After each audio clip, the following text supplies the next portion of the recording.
Alright, what's up guys? So, quick release ng ating RTT. So, yun. Merong What do you mean easy quick? snap.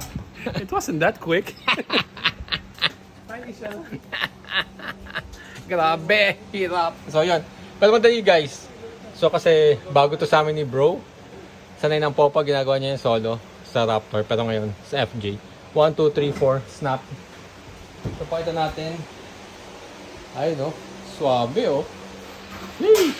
Nakaangat na. All you need is stairs. 1 and then 2 na stairs, okay? So yan, inangat natin kasi para hindi lagi nakapatong yung ano mo, RTT when you need it lang. So ito, makikita nyo, ito yung lock. So yan, parang meron dyang pulley, dito siya sumusuot.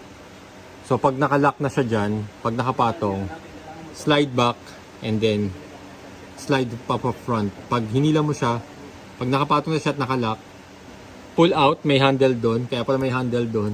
Tapos ito yung mismong lock niya. Oh. Yan, lalatch mo lang dyan. So ito yung quick release. So ingat lang sa part na to kasi mayroon tayong ilaw. Baka madamage yung wire. Alright, pero overall, swabe guys. Sheesh! Born to roam!